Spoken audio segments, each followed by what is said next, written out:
Good day everyone, my name is Charles Bolaños and today we're talking about regarding HIV or AIDS, definition, its etiology, um, different modes of transmission.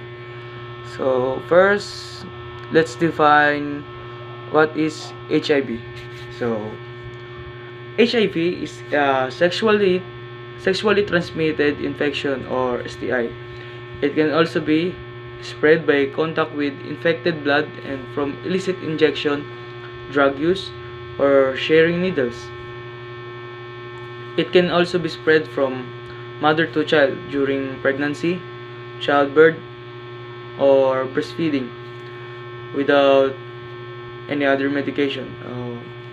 It may take years before HIV weakens your immune system to the point that you have AIDS.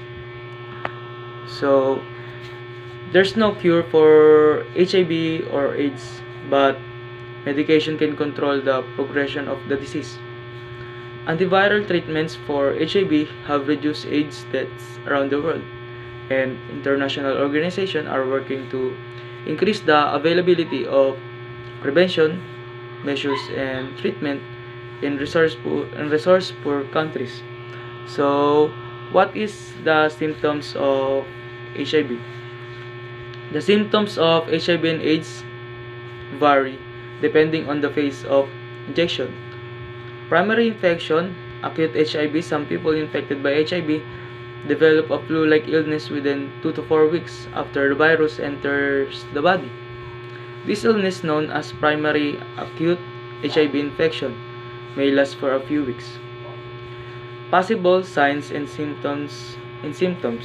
These are the possible signs and symptoms that you have an HIV or AIDS. Fever, headache, muscle aches and joint pain, rash, sore throat and painful mouth, sores, swollen lymph glands mainly on the neck, diarrhea, weight loss, cough, night sweats. So these are the symptoms, can be so mild that you might not even notice them. However, the amount of virus in your bloodstream is quite high at this time. As a result, the infection spread more easily during primary infection than during the next stage. So, symptomatic HIV infection, as the virus continues to multiply and destroy your immune cells, the cells in your body that help fight off germs. You may develop mild infection or chronic signs and symptoms such as fever, fatigue, swollen limbs, nodes, often one of the first signs of HIV infection, diarrhea, weight loss, oral yeast infections, herpes zoster, or pneumonia. So, when AIDS occurs, your immune system has been severely damaged. You will be more likely to develop disease that wouldn't usually cause illness in a person with a healthy immune system. So, these are the called opportunistic infection or opportunistic cancer.